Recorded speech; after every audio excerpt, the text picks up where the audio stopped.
Right. Hey, everybody. Welcome to our fifth live webinar on the Advanced LinkedIn series.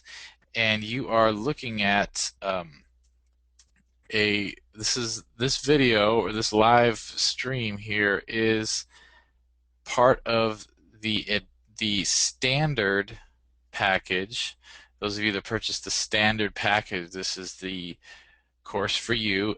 And those of you that are advanced purchasers also have access to this training. In fact, I encourage everyone from the advanced training to also attend these standard sessions because there's a lot of crucial fundamentals that you're going to need to know in order to make use of the advanced tactics that I teach in the other in the advanced session. So those of you that are part of the advanced session, you should have received a email with the times for your advanced live session as well as a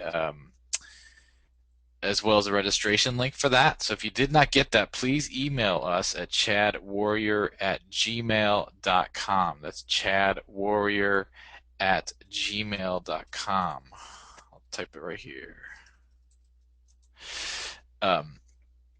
And you'll get that. We aren't recording this. These are live sessions only, so we planned these live sessions for times when everyone said they could make it. We send out a survey, which you should have received, and then we scheduled it according to everyone's preferences. So everyone said they could make it for these at least one of the next two times.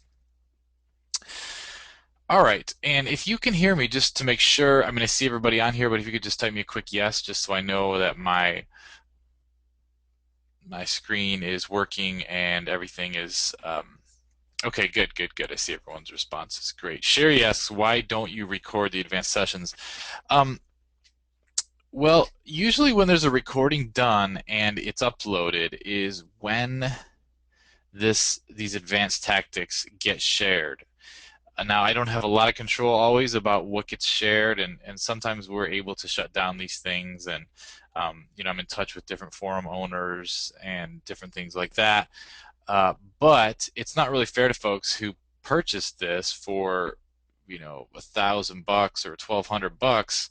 It's not really fair for other folks to get it for free. So not having a recording, having it be live only, really helps to kind of limit the sharing. We can actually tell who's on the webinars. So obviously someone could on this webinar right now could just record it and share it, but it's just a little more work. It makes it harder to do, and also it enables us to see who's on the webinar, who actually attended the webinar, and that reduces if we're trying to figure out who is sharing, it reduces our workload because we can see, we have a record of everybody that attended these live sessions. So it's just a way to kind of be fair, and for those of you that have really paid, really forked out your money and invested in order to learn these high-end strategies for LinkedIn, it's a way of just honoring you and not, some of these guys, they don't really care. Oh, whatever, it gets shared. They don't try to do anything about it. So that's why we do not record the live sessions. Now we are recording this standard course because there's really, with so many sessions and so many people who purchased it, there's really no way we could find times that everyone could make. The advanced sessions, it's a little smaller of a group, so it enabled us to work around everyone's schedule and make sure we could schedule at a time for everyone. Even that was somewhat difficult because there were a number of people that purchased it, but for the advanced sessions, we were able to get everybody on those live sessions at a time that they said they could make. The standard sessions, it'd just be impractical, almost impossible to do. So, okay, so this is the second session of a series of 2 in the course about marketing through LinkedIn groups. Last week or last session, we covered setting up your group and all the details of that. If you missed that session, make sure and watch the recording, because there's really some specific ways that I recommend setting up a group that are going to work the best for you, and you don't want to skip the setup. Even if you've set up a group before, I encourage you to watch it, because I see a lot of groups out there, and I know that not everybody knows some of this stuff as far as how to set up a group properly and for maximum revenue and maximum marketing impact. So make sure you watch the recording of the last standard session for that. This is the second session. We also gave last week, if you missed last session, we gave a strategy for building group members and scaling group membership growth that I've hardly ever heard anyone teach. Actually, I've never heard anyone teach this specific strategy. I hear some people talking about things that might be a little bit close, but no one really is teaching this. So um, uh, make sure you watch that, because really it's probably the quickest to scale. The strategy I taught at the last session is probably the quickest to scale to grow your group, and probably also the safest way to grow your group if you want to grow it quickly and on a large scale. I'm going to teach more strategies today about growing your groups, but all of these take place in the LinkedIn universe. So while you're logged into LinkedIn is when you do these other strategies. So that makes them a little bit more risky, just because LinkedIn has all the information about you. The other strategy was completely off LinkedIn, and so it really is almost a risk-free way to get very quick growth of your LinkedIn group. So make sure you watch that if you missed it. Larissa's asking about the LinkedIn profile optimization session. That recording is available. It's just, if you're really desperate to watch it quick, you could email us. We could send you a download of it. It's just that it ended up being like 300 megabytes, and there was some issues with the streaming. So we do have that recording. We're just working out the technical details of that. So don't worry about the recording not being available. You will get to watch that. We won't need to do a repeat or anything of the LinkedIn profile optimization. If you're really desperate to watch it quickly and you have the ability to download a 300 megabyte file, no problem. Just send us an email. We can just shoot you the link to it, and you can just download and watch it. But if you just sit tight, we'll get that uploaded and streaming in the members area as well. So a quick review about groups. Just so everyone's on the same page, just so you can remember the benefits of having a group. I'm going to run through them really quick. One is that you are able to message everyone once per week in your group. And this is one of the biggest, it seems like a small benefit, but it's a huge benefit, because LinkedIn delivers your messages, and I'm showing you right now on screen how to send these messages. LinkedIn delivers your messages for you with their mail server. It goes into the inbox of everyone, so it'll show up in this little messages area here. When you send out a message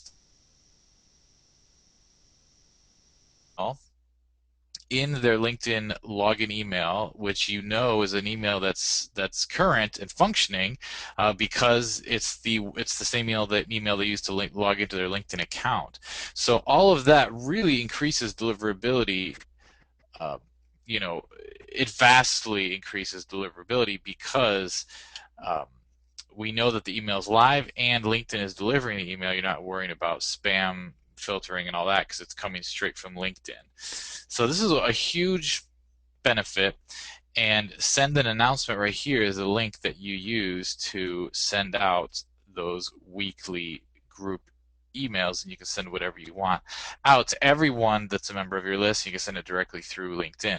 You can also use our bot that we have in the members area to message everyone. And what the bot does is it goes to members, and this is the members tab, and all the members, this is the group I set up in the last session as a test, but it will show all of the members here, and the software that we have for you as a part of your purchase price for the course here is to send messages through this members tab.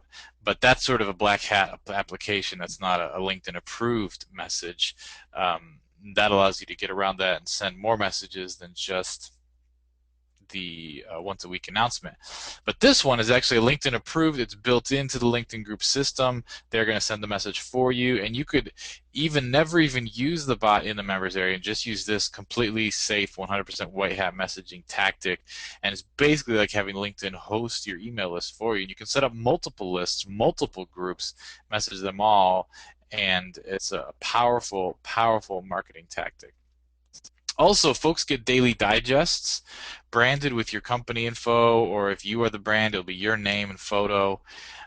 Even if other people are posting to the group and making most of the activity be from your group, from others, the message that they get daily with the digest of the group activity is still going to be focused around you, and you're going to be the expert. You're the group owner. You're the expert. Even if others are primarily the ones moderating the group once you get it really going, and others are contributing content to the group, still you're the group owner and you become the expert. If you think about some of the major forums, like Alan says on Warrior Forum, most people consider him quite an expert in internet marketing, although no one really knows his expertise. But he runs one of the biggest internet marketing forums, and so people automatically consider him an expert. You also have a manager's choice, a little box up in the upper right where you can post whatever you want for your group members, and whenever they log in to the home page, I'll show you an example of that. Up in the upper right, it'll show manager's choice right up here, and this manager's choice box will always appear on the top of the group, and that's additional exposure and marketing and clicks that you can get. Those are just some of the benefits of marketing through groups. So definitely this is the hidden cash cow of LinkedIn, and we're going to talk some more about monetizing groups at the end of this session. Okay, Gina asks, what's the name of the bot that accepts connections and sends an email? Yeah, that's the messenger bot. And should we use the manager's choice to pitch our product? Gina, yes, you can. And really, it depends on your group and your target market. You're going to know that better than me, but I have used that successfully. And if it's your group and it's good content and you're not only spamming your group, you're also spamming, only messaging your group with offers, but you're also giving them good information, then having a manager's choice post with your product or service pitched is fine. But obviously, that depends on your target market. You're going to know your target market better than I will. All right, so in the last session, we talked about growing our groups, and I talked about my favorite technique and probably the safest, the easiest way to scale group growth. But I'm going to share a bunch more strategies here that you're also going to want to use, as well as some crucial strategies for keeping your group strong and keeping members happy. Okay, so we talked about exporting your connections, and you can do that by going to contacts here, and then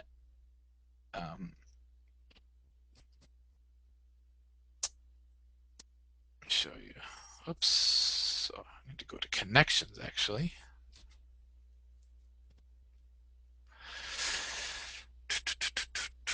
I have one connection. Where is he? Seth, where is my connection? Oh, here it is. Sorry, let me get back here. It's my connections tab. We talked about exporting contacts, and down here at the very bottom, when you go to your connections page, down here at the very bottom, there's export connections. It'll export your connections for you in a CSV file, and we talked about actually messaging them through an off LinkedIn source. You can also export these connections as an email list and then go into your group and click on the Manage tab there, then click on Send Invitations right here. So you're actually exporting all your connections as an email list, and then you're re-importing them, and you're sending them an invite by uploading a file here that you just exported. So it's basically you're taking them off LinkedIn just for a minute, then you're uploading them back in and messaging them. That's a quick way to invite everyone actually through LinkedIn's system. Or you can actually just type your connections one by one into this box. It takes a while, but I actually have, or actually you can click over here on this little tab here that allows you to actually check their names and invite them as well. It'll send a canned message right here to invite them, and many of you probably received my message to invite you to my group, and that is a way to do it. It's 100% white hat. It's through the LinkedIn system. Now, I will say with one caveat, you only want to do this if your connections are actually your target market and they actually know you. If you have built your connections through one of the other tactics that I showed you, where you're either doing it through lion lists or you're doing it through top linked, and you don't actually know a lot of your connections, they might not appreciate an invitation to your group. So it really depends on the strategy you've used to build your connections. If you if you have not built them from your actual contacts of actual people that you know, then tread very carefully and tread very lightly with this strategy.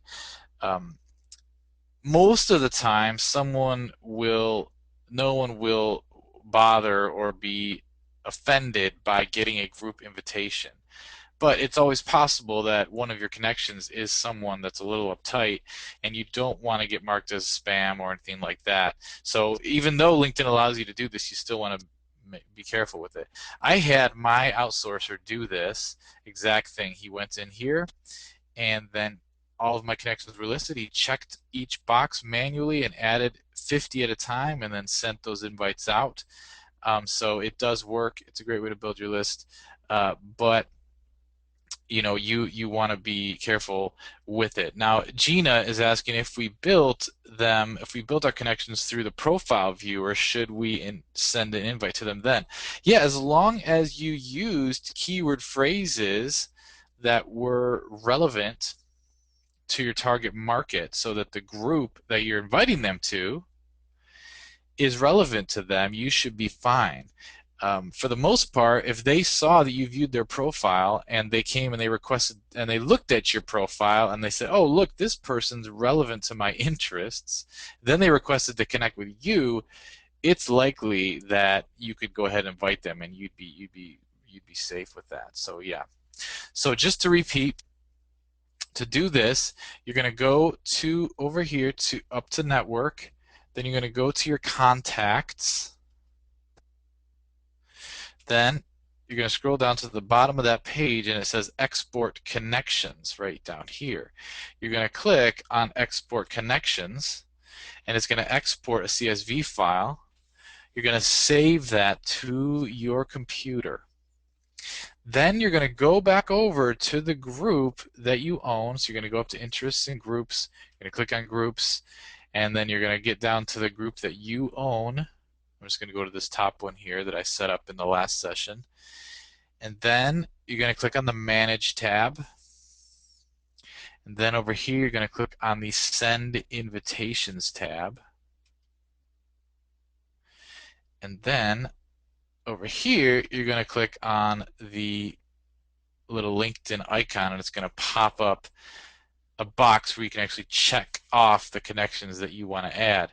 Now, if you're familiar with your connections somehow, or maybe you've got them grouped by industry or by location, you might be able to narrow down your list a bit, so you're only inviting people in certain industries, and that's one way you can make sure that your invites are well received, or actually going out to people that are interested in perhaps joining. So that'd be a way you could maybe rule out.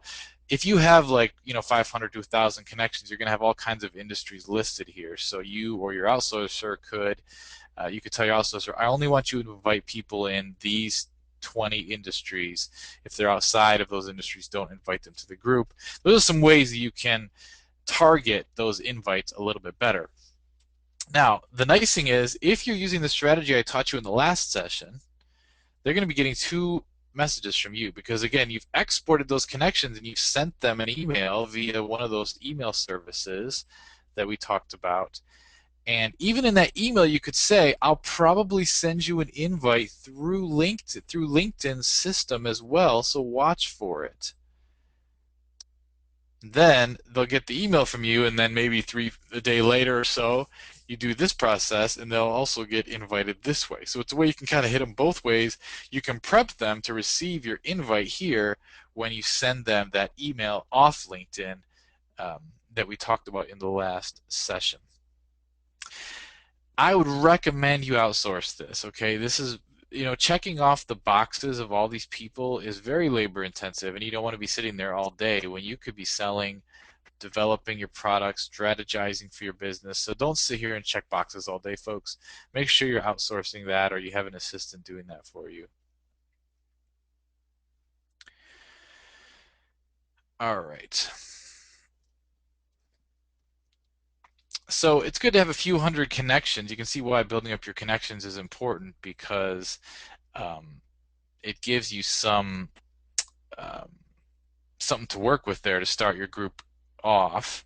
You might even want to invite just some of your connections to get the group activity going before you really do a full-scale campaign to build up your group. You might just want to get 100 people in the group or something like that to get some activity rolling, and then when you do a full-scale promotion for your group, then when people come into your group, they'll see all the activity in there, and they'll be more likely to want to be members if they see all of that activity in there.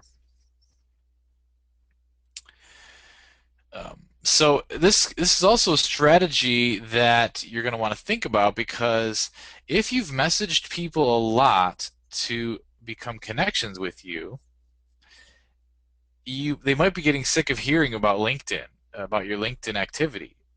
If you've messaged people a lot, so you need to think about what strategy do you want. Some people actually do a backwards strategy where their main focus is building group members, not connections. And then, in that case, you'd be doing your off LinkedIn, you'd be scraping emails and emailing people to build your group. And then from there, you're working on getting connections out of your groups. That's another way that you could do it depending on your target market. Now, the reason why you might want to do it that way is because if people are getting a lot of messages about joining, connect with me on LinkedIn, then all of a sudden they're getting messages to join your group. People read their email with about a half a brain turned on or less, and they might just be like, man, what? I think I already did that, joined your group, didn't I? And they delete the message, but they don't realize, hey, they actually just only became your connection. So you want to think about your target market. How techie are they? Like for instance, my internet marketing profile that a lot of you know about on LinkedIn, it's, we're in general, we're more of a techie crowd. People understand about groups, they understand about connections. A lot of people understand about LinkedIn, and so it was no problem inviting people to both. But if your target market is, 60-year-old, knitting,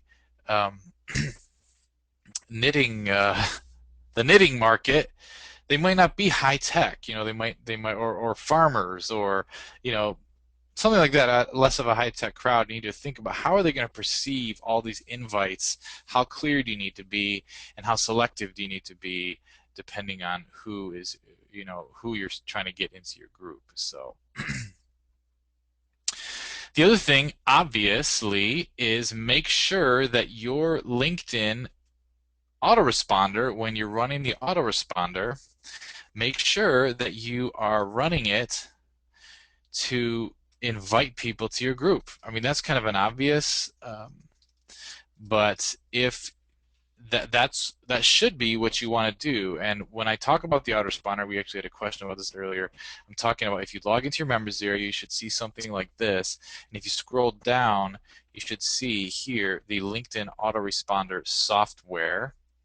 And when you download it, the file is a little confusing because the file name is actually LinkedIn Cache Messenger, but it's an autoresponder messenger is what it is. So you might have, if you're looking on your hard drive for something you already downloaded, it's probably the LinkedIn Cache Messenger that you're going to look for in the file name. If you haven't downloaded it yet, you're going to download this LinkedIn autoresponder software. Make sure that when you run that software, part of what you're telling people is, hey, thanks for requesting to connect with me. I'm going to accept your connection request right now. Would you also join my group? And then you list the benefits of joining your group. And that you need to be doing. That's going to increase your group membership as well. And that way, everyone that becomes a connection from the point you create your group onward, everyone that becomes your connection at least gets one invite to your group.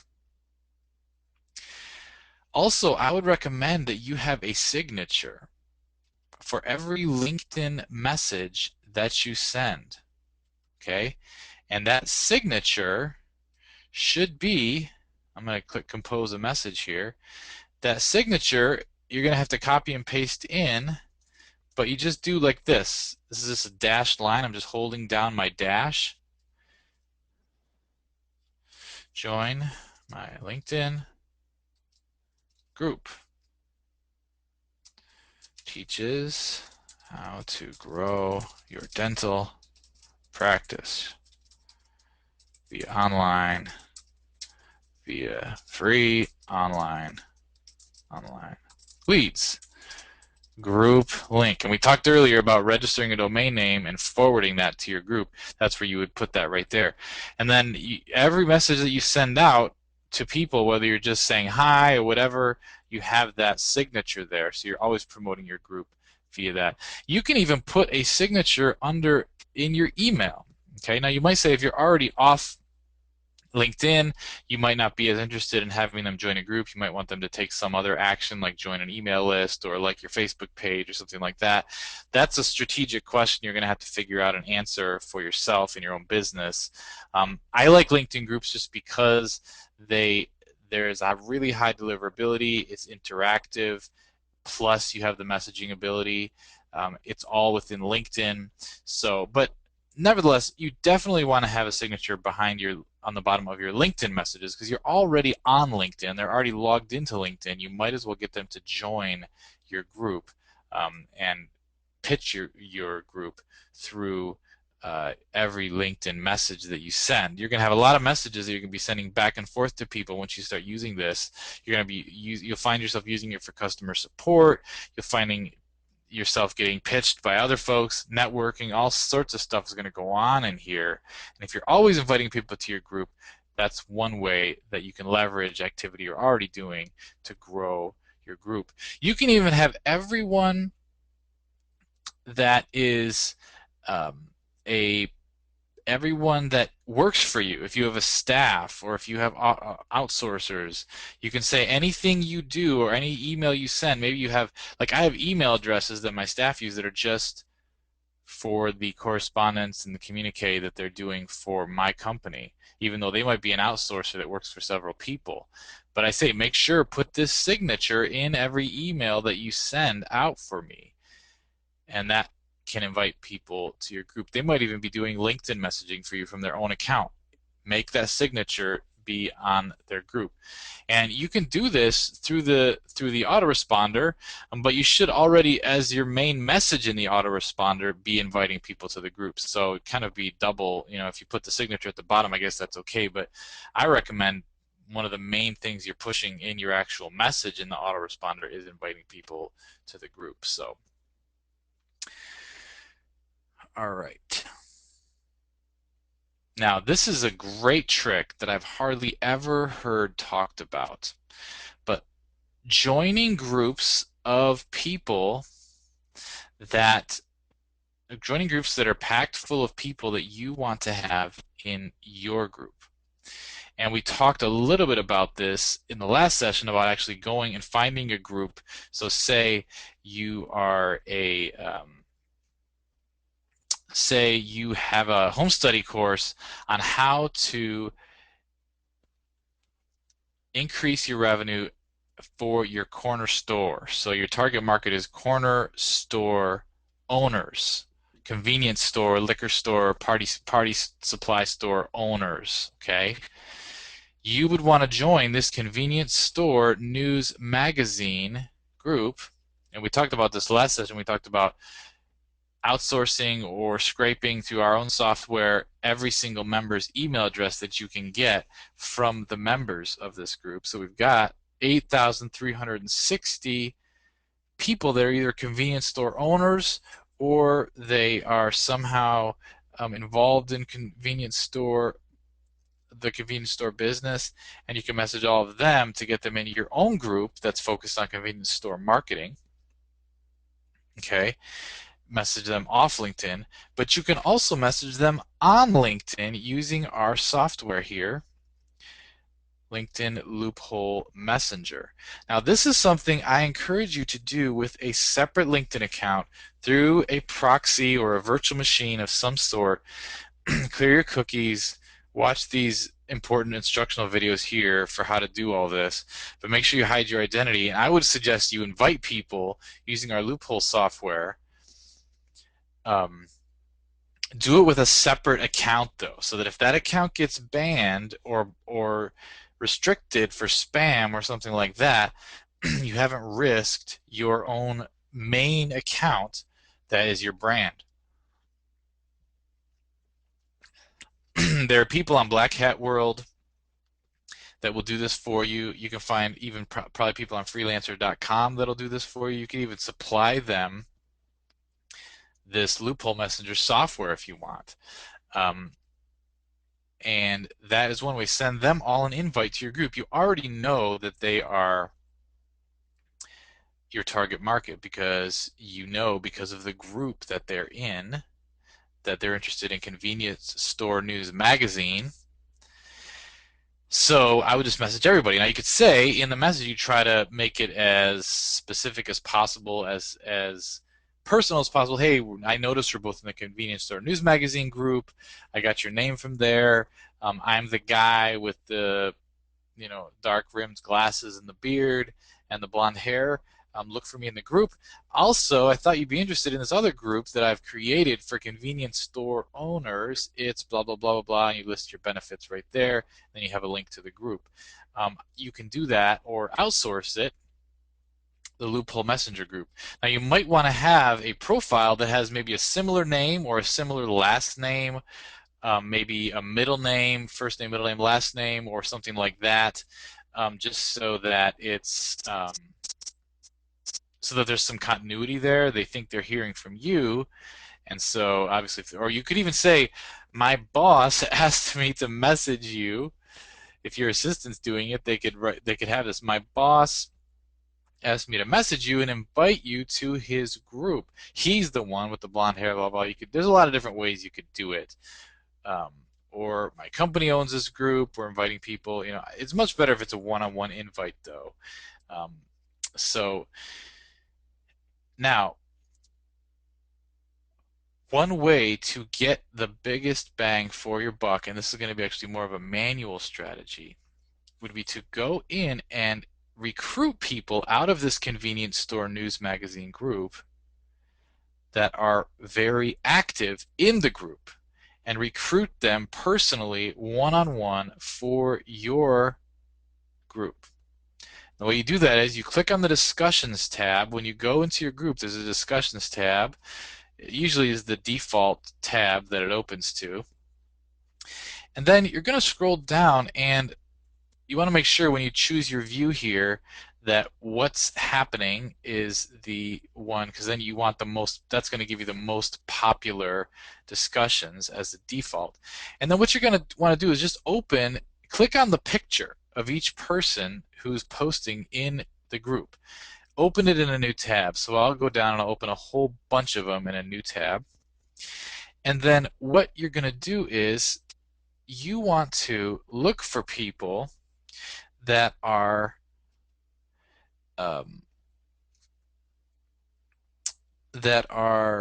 very active in the group. And you'll see once you open it in a new tab, it lists all the recent activity of these people. If you click on their photo, it'll list all the recent activity, and it'll tell you how frequently they post. This post was 13 hours ago, this was 2 days ago, this one was 2 days ago, this was 7 days ago, this was 9 days ago. So you can see this person is posting almost every other day to this group, sometimes every single day. Now, obviously, you can see, the nice thing is you can actually see the quality of their posts too. If every single post is like a pitch for their MLM group or a pitch for something, then um, that's not somebody you'd want in your group. But if they're posting high quality stuff that your target market is interested in, you can even actually go to their post and see what the response was. And if there's someone that really seems to be hitting your target market between the eyes, if they seem, your target market seems to love and it generates discussion and people are thanking and liking their posts, that's someone you want to recruit for your group, because they will decrease your workload in making your group an attractive place for your target market to be interacting. You want your group to become like the meeting place where everybody goes from your target market. Everybody on LinkedIn who's in your target market is going to your group because it's the place to be to get useful content for your your prospects. Now, um, some people, okay, so here's another lady. She's posting, let's see, 23 hours, 2 days, 6 days, 7 days, 8 days. So this person's posting sometimes twice a day and sometimes every day, and then she usually doesn't, she doesn't seem to go more than a couple of days without posting or commenting. You can see someone also, you can see if she's a frequent commenter, this is also somebody that you want in your group, because that means she's not just pitching, she's not just spamming, she's not even just posting content, she's even commenting and interacting. She's invested and interested in the target prospects, and she's in conversations with them. This type of a person can really build up your group and make it an awesome place to be. So you're going to need to sell your group, though, obviously. Make your message super customized, okay? Now look, we can, right up here, if we go to her page and we see Beryl has all these awesome posts in the group, right up at the top, it's going to let us send a message to her. You just click it, and it's going to send a message right to her.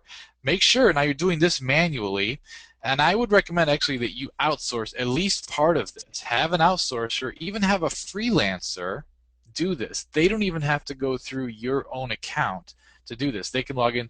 Just tell them, log into your LinkedIn account, join the convenience store owners, what's it called? Convenience store news magazine group.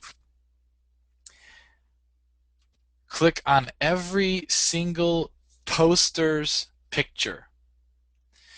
If they have, and then just whatever criteria you want, tell your outsourcer if they have posted a minimum of every other day for the past week, or for the past 2 weeks, send me a link to the page. And then they can just send you a link or even just give you their name so that you can go in and you can send the messages. And you can even actually outsource the messages being sent as well, but they'll have to log in through your account to do that.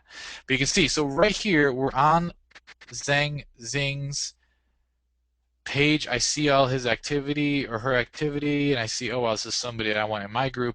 I click on send a message, and I customize it then. Since I'm doing this manually, I'm going to customize it, and I'm going to say, Zang, I notice you post a lot in the convenience store owners group magazine group.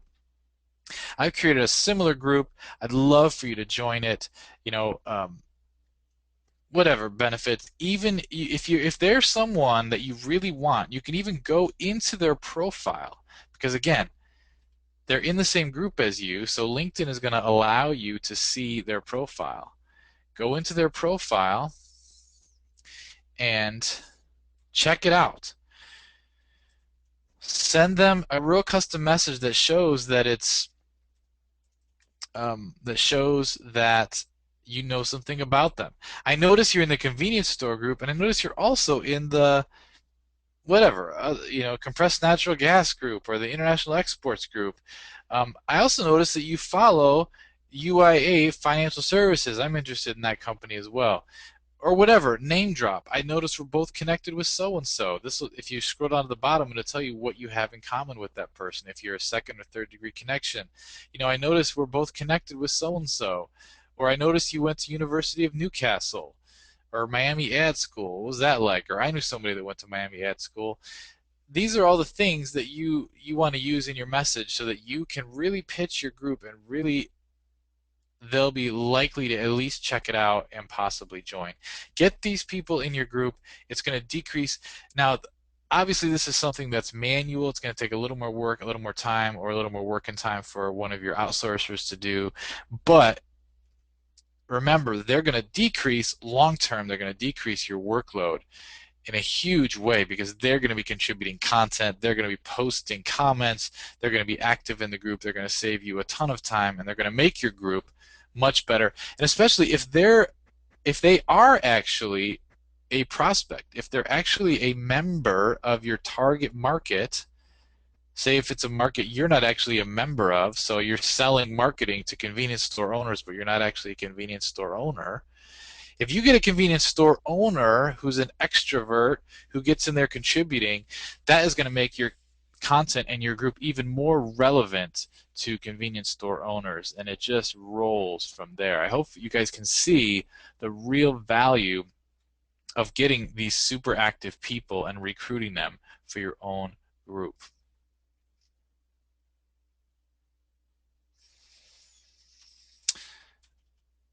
All right, I want to make sure I don't miss anything here. Yeah, even incentivize it. I would incentivize it. Offer them something. I mean, don't be spammy about it, but make it worth their while to join your group. Um, Okay, now you can also incentivize people on your other lists to join. In fact, I would always incentivize unknowns, and if you're doing group messaging, I would always incentivize people to join your group. We talked about that a little bit. You want your group autoresponder to be delivering your free gift, but always incentivize group joining because you're going to get a lot more people to join. Not all, some of those people are only going to be joining for the incentive, but it doesn't matter because out of that, you're going to have people that are active, and it looks good to have a large group membership. And remember, these are people, even if they're not active in your group, you're going to be able to send them marketing messages through the group announcement feature. So you want as many people to join as possible. I would always incentivize, always incentivize. Now, another trick that not a lot of people know about, in fact I've never heard talked about, is you post a really valuable piece of content in your group. Let's just pretend that I posted this post about Atex fuel dispenser, okay? Then what I'm going to do is I'm going to copy that link location. So I right-clicked, and this isn't a pitch, okay? This isn't something you do to send a pitch. This is something you're just posting free valuable content to your group. Or it could even be content someone else posted that you thought really that got a lot of comments, or really your target market really took to it and commented and liked it. You can send this out to your email list or to other groups or to offline. If you scrape people's emails and you're sending them an email, you can send them to a piece of content like this. You copy the link location, and then let me show you what happens when you try to go to that and you're not joined. Let me see if I can do this. I have to log into it. I don't have another account I can log into, but let me see here.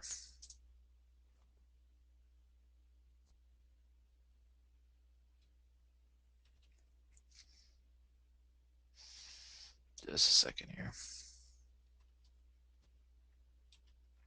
You send them the link to the content directly.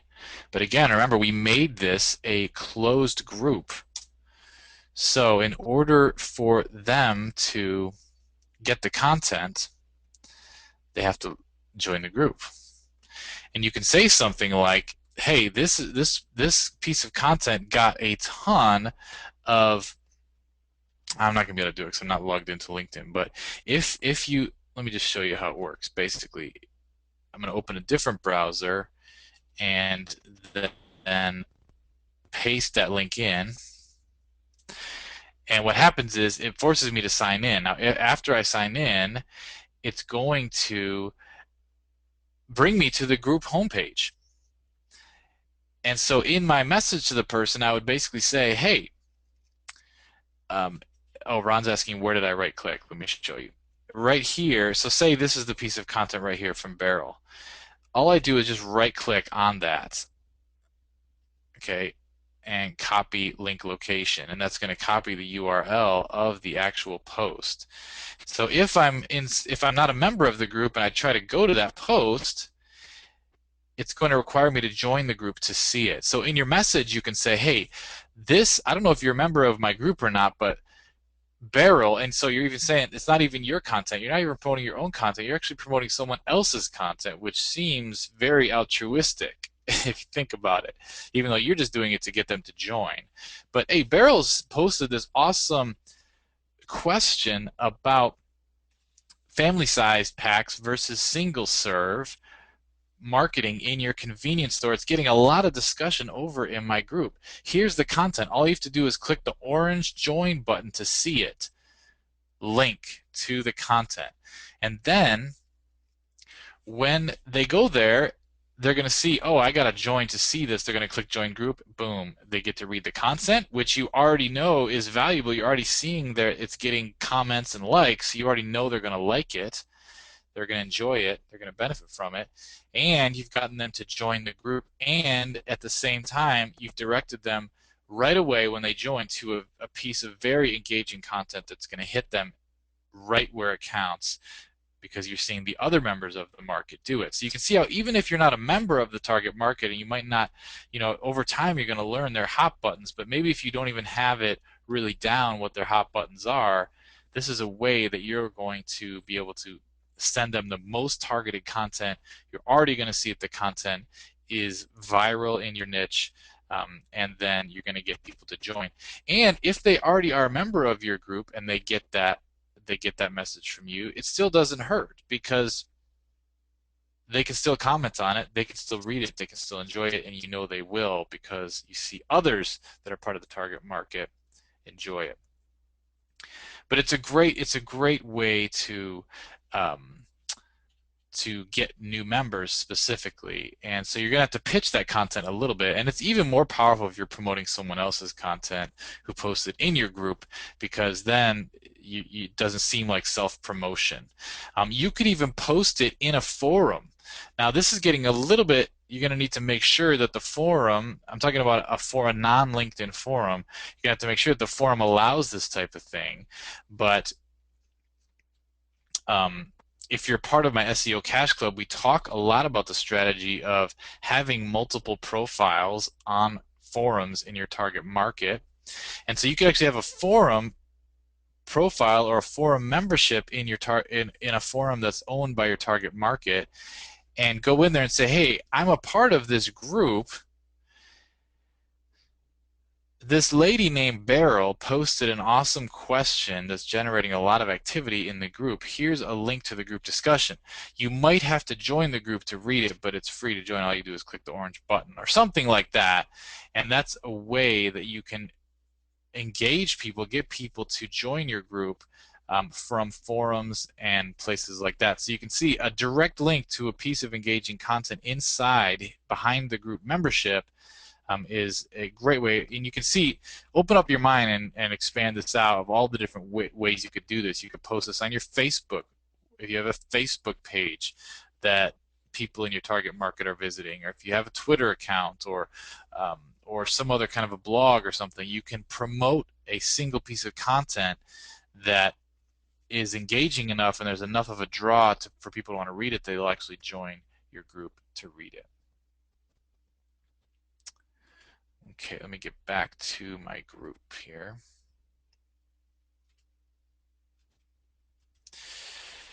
Another way to promote your group inside LinkedIn is go into the group that you own. Now, if you're not in a group that you own, like if I'm in the convenience store owner group, I can do this as well. So this is Ron, just real quick. Ron asks, why wouldn't they just be taken to the original comment that you copied? Ron, because remember, I'm doing all this. I'm logged into my LinkedIn account, and I'm doing this inside the group that I am a member of. So if they try to go to that link and they're not a member of the group yet, it's going to take them to the group homepage and make them join before they can read the article or the comment. That's why it's a great strategy. You're just sending them a link. Hey, there's a great article that I read today, or that Barrow posted in this group today for convenience store owners. You should check it out. But in order for them to read it, they have to join the group, which isn't much of a cost. All I do is click join, but really, when they click that yellow button, it's like filling in an opt-in form. But they don't even have to fill in any information. They're automatically subscribed to your email list just by clicking an orange button. That's a great way to do it. But yeah, it's not going to show them the content if you set up your group like I showed you in the last session, where it's a closed group. So it's not public content that everyone can see. You can only see it if you are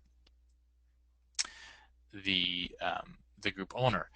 And yes, you can copy and paste the comment in the group if you want. Maybe just a snippet of it, though. You might want to just post a snippet of it. Say, hey, here's a snippet of an awesome piece of content in such and such a group. Click here, click on this link to look at it, and here's the preview, or something like that. That's another way that you could do it.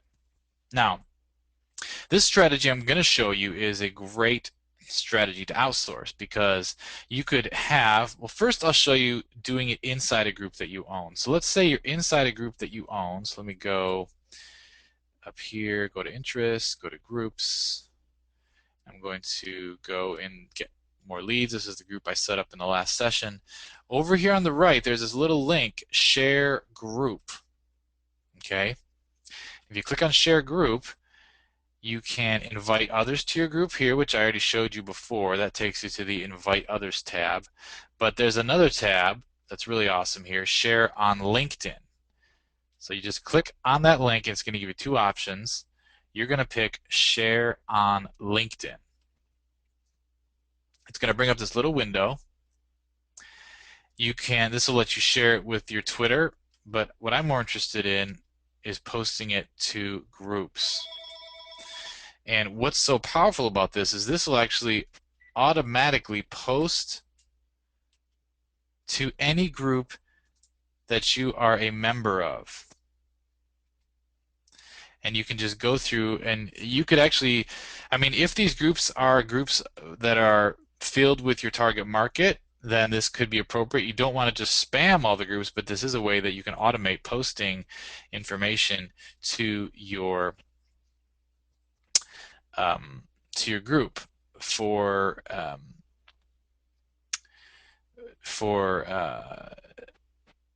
any group that you're a part of, as long as your target market is in there. So here we have Convenience Store News Magazine and Convenience Store Single Store Owner Group, and then I'm going to join 50 groups and 50 subgroups. I could put them all in here if every single one is relevant. Then I can add a discussion title, and I can put detail, and this is going to share my group to all of these other groups.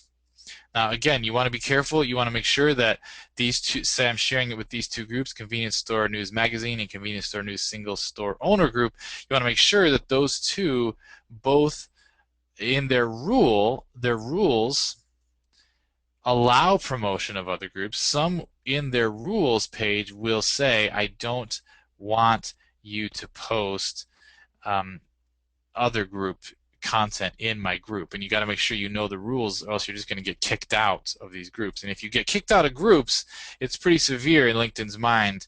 In fact, I think I've even accidentally kicked somebody else out of my group. I just thought they didn't want to be in it anymore. I unsubscribed them, but I think it kind of teed them off, because sometimes that gets you in trouble with LinkedIn, getting kicked out of a group. So you want to be careful with this. Make sure that they would actually want to see your group in their group, that it's not against the rules, and that the other folks in the group would actually want to see it. But it's a great way to just quickly get your group in front of people in other groups. Now, an alternate strategy, though, is to have someone else do this for you. And again, you can outsource it. So here we are. I'm logged into the convenience store news group, and I'm not even the owner of this group. I'm just a member, but I can still share the group on LinkedIn. See that? So you could actually outsource this to someone else and tell them, I want you to log into your LinkedIn account, and I want you to join the convenience store news. I want you to join these 10, 15, 30, 50 groups and 50 subgroups, and I want you to share my group with those groups using this share group feature.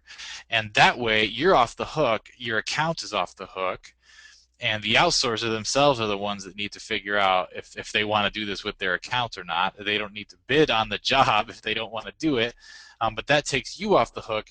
You can't control who's inviting to your group, and so it's a powerful way to do this without having to risk your own account at all. Now there is a rules tab, and I'll talk about this.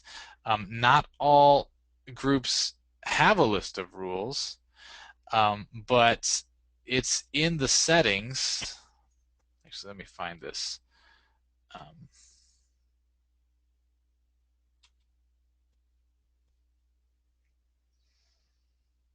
Show you where you can set up rules. So here I am in a group that I own, and I go down here. Oops, I go over here into manage. And over here, I go to the Group Rules tab, way down here at the bottom. See this? And this will allow me to enter rule number 1, don't talk about this group to others. Save changes. And then that'll give me a rule tab over here in my group. See this group rules over here next to share group? It appeared. So if the group owner has posted rules, it'll appear up here. If not, it won't. So obviously, this convenience store owner group has not posted any rules. Neither has the subgroup Convenience Store News Magazine. They don't have any rules. Sometimes they might put the rules on the home page. They might put the rules on the profile page. So if you click on more and then you click on group profile, there might be rules here. They might post rules right here. So you need to look around. You want to be a friendly member of these groups. Obviously, if you're outsourcing it and your outsourcer is using their own account or a dummy account, then it doesn't really matter if you're following the rules or not. But still, it's just a good idea to at least know what you're up against with the rules. So that's sharing groups. Again, I highly recommend to outsource this. It's a great way to do it. It's a great way to scale it. If you're outsourcing it on something like a crowdsourcing site like Mechanical Turk, this will allow you to have multiple people use their own account to share your group with others, because and then that allows you to, you're only personally allowed to join 50 groups and 50 subgroups, but if you go through Mechanical Turk, they each person you hire through Mechanical Turk to do this job, say you hire 10 people, each of them could join 50 groups that are filled with your target prospects, and then each of them could share. And here's a powerful thing. You could have on Mechanical Turk, you get to have mini jobs, tiny little jobs that you're doing for like $5 or $1 or 25 cents. You could have each Mechanical Turk worker do this job one time. So each one is going to join only one group and share your group with that group. All right? Each one is going to join your group and share your group with another group that they've also joined. So each one is only going to do it once. And you hire 100 people to do this for 50 cents each. So you've paid 50 bucks and you've gotten your group shared 100 times by by 100 different people. Now, if that's not a difficult thing to track down, I mean that, you know, LinkedIn, it would be hard for LinkedIn to track that down. And it would be hard for it to get back with you because you're doing it off of LinkedIn. Now, if you are you want to read the Mechanical Turk rules. I've actually gotten booted from Mechanical Turk, I believe, maybe even more than once, for doing stuff like this. Sometimes if you require a Mechanical Turk worker to use their own personal information or to sign up for an account somewhere, sometimes they don't like that. So you're going to have to read the rules are always changing. But there are, I mean, these crowdsourcing sites are a dime a dozen. I mean, you could even go on Fiverr and look for people that will do anything. So what I'll do is I'll do a search on Fiverr for anything. Again, this is going to be a little more expensive because it's $5 for a Fiverr job. But look for people that say, I will do anything you ask, or I'll do anything. You could also do assistant, type in assistant, get people to say, I'll be your assistant. See here, I'll be your assistant, I'll be your virtual assistant, I'll be your personal assistant, I'll be your Chinese assistant. And these people are basically up for doing anything. And so for $5, you could get them, maybe get them each, since it's $5, maybe get them to share your group 3 times or something like that. But there's a lot of different ways to skin this cat. But my point is, go on Fiverr or a crowdsourcing site and get a lot of people to do this one time each, so that you're kind of under the radar. You're not going out and blasting from your own account 50 groups, but over time you're getting it blasted. Now you might even want to spread this out. Say spread it out, do 1 gig per day for 2 weeks. And that's a great way to stay under the radar, because over time you're getting your group shared 24 times, or maybe do 2 per week, so you get your group shared 50 times over the course of 14 days. But it's only twice a day. It's not like you're doing it, 100 in one day or something like that. So there's a lot of ways to stay under the radar and to get other people to do this promotion for you on LinkedIn, and that way you're not risking your own LinkedIn account, because you're actually hiring people to do it off of LinkedIn.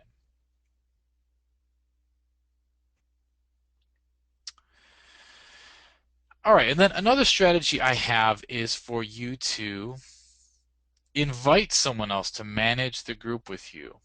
And this would be people like I showed in here, where they are highly active. All right, and who was it that Beryl, for instance. Now this would be if I owned the convenience store news magazine group, and I see Beryl is very, very active. She's commenting.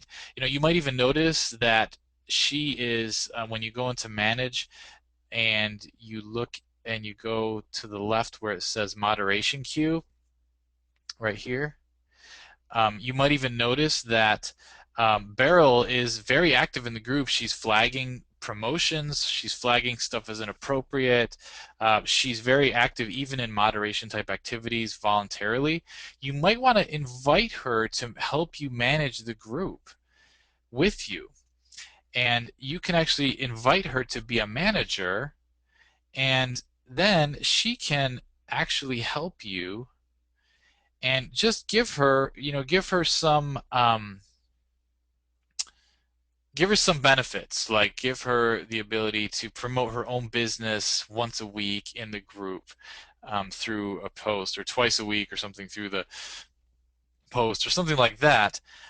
It's a great way to decrease your workload, and if you incentivize it, if your group is really a huge moneymaker for you, you might even want to pay someone to do it. Think about someone who's passionate about their market and they're already doing something, and then you ask them, hey, would you like to get paid for basically doing what you're already doing? So it's a great it's a great way to incentivize people to do more activity. And you can have up to 10 managers, and you can have up to 50 moderators. So you figure if your group gets up to like 20,000 people and it's like tons of activity in there, you might need a team of people. And LinkedIn has built that in to allow people to change, to allow you to change their role in the group, um, in the group itself. So all right, so those are my strategies for growing your group, and these are growing the group in more LinkedIn approved ways. The way that I showed last week was um, a little more gray hat. Some might even call it black hat, because you're doing unsolicited email and you're really keeping everything under the outside of LinkedIn as you scale it. These strategies I showed today are more inside the LinkedIn and working the LinkedIn system for your own benefit. But I would use all of the strategies that I shared in a combination, um, and combine them all together to really see your group grow. And the nice thing about this is there's so many more opportunities, like I hope you saw, for social type activity. So you're basically building a huge email list on LinkedIn, and you're able to do it through these types of social channels like I showed you on Fiverr, having them use their own social influence and their own social account to promote your group for you. All right, so any questions about the content that I've just presented? Ron K asks, what webinar recordings are all linked to these methods? If you look here, you can see these are the recordings. So when you log in, it should look something like this. If you're advanced, it'll say LinkedIn Cash Advanced, and you can scroll down and you can see the list of all the webinars, and you can download the ones for that specific time. So I had mixed up the titles a little bit, and so I had Seth switch those back around. So now it should be linked correctly to the correct recording, and the titles are all accurate according to the actual recording. So the one from today will show up right here on August 28th, LinkedIn group, Hidden Cash Cow of LinkedIn, Part 2.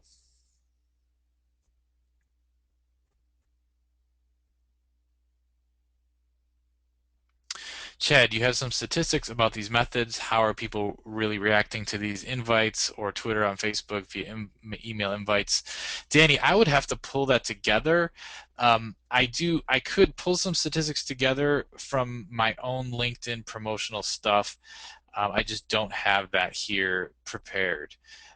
Some of the stuff I actually didn't track, and so um, uh, yeah, that's my own bad. I should be tracking everything, and some of that stuff I have not tracked.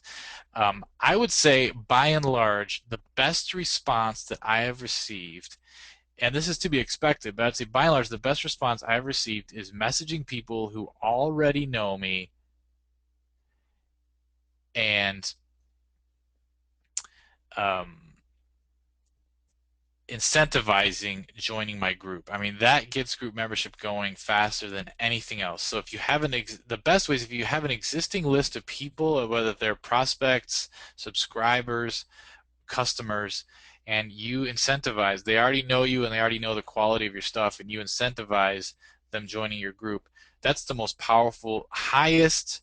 I mean, I would say that would be where you'd want to spend, at least at first, most of your energy. You don't want to constantly spam your people, your herd, as Dan Kennedy likes to call it. You don't want to like constantly spam them about your LinkedIn group, but I would definitely work on that first, because those people are going to be the most responsive. They love you already, or they wouldn't be opening your email, or they wouldn't be checking your Facebook page, and that's going to be the most powerful way to do it. Now, as far as getting people to join from your autoresponder, from the autoresponder software, that is a, let me see if I can, let me go back to that page. That is also, you're going to get a great response that way as well. The autoresponder works great because people are requesting to connect with you, and they don't expect to hear back a personal response inviting them to your group, and they don't expect to get a free something free out of the deal. And so that is, and when I talk about the autoresponder software, just so everybody knows, let me just show you what I mean. I'm talking about this software right here under LinkedIn cached bots in the members area. This LinkedIn autoresponder software is what I'm talking about. Um, if you've already downloaded it on your hard drive, it's called the LinkedIn Cache Messenger.exe. That's the name of the file. And so that those two things, I would say, those two groups of people are the hottest people, and you want to make sure, I would say, out of all the things I've shared, make sure you're at least doing those things, because those people are the hottest. The people who know you for obvious reasons, they already know you, they're already on some type of a list or fan club or something, they're already your follower. The autoresponder is those are hot prospects because they have requested and initiated contact with you already. Even if they didn't know you before, they're making the effort to actually connect with you. So those are going to be your hottest. I've had far more than 50% of, probably 75%, something like that, join the group. And I didn't track it specifically, so this is more like caveman ballpark. I really don't follow my example there. Part of it is just like I tend to throw stuff together really fast, and then my brother, who's more an operations guy, he comes in and tries to clean up. I'm kind of inspirational, and so I'll just throw a bunch of stuff together and be like, man, let me just get this rolling. I don't want to bother with all these details, and I'll just try to execute as fast as I can. But sometimes Seth says, man, why didn't you put a tracking link in there? So yeah, so that's one of those things that didn't track as well as I could have. And but yeah, so by and large, those are two things. The other things, though, you're really working with inviting strangers. So it depends a lot on your target market. I know I've said that a lot in here, but it's really true. It depends on how hungry they are for information. It depends on how hungry they are to join new things. It depends on how much other info is out there clamoring for their attention. But you can actually outsource people messaging groups for you, and they can get like a 20% response. We're talking about messaging total strangers in other groups. That would be like you would hire someone to go into this convenience store magazine group, to go into the members tab, and to message every single member to invite them to your own convenience store owners group. And that 20% is a pretty high response for complete strangers. But the nice thing is you're doing it all on LinkedIn, within LinkedIn. They're already LinkedIn members, and they're already familiar with what a LinkedIn group is all about. So they're going to be more likely to do that. So anyway, those are just some ballpark figures. Really, your results are going to vary, and I hesitate even to give you those because it really depends. Some markets are so hungry, and some, there's so little out there for them that they'll do. If you push a napkin, if you mail them a stained napkin with a totally awkward long LinkedIn URL to your group, they'll join it because there's just not that much for them, or they're really hungry. So. But I would say at least those first two things, you need to get your existing contacts on there, get your autoresponder software running, and then from there, I would test out. I would just go through the list and just test out each tactic. And some of them are going to work better for your market than others. And once you find one where you get a good response, milk it for all it's worth. Scale it for all it's worth. Don't waste time on the tactics that aren't working for your market. Any other questions?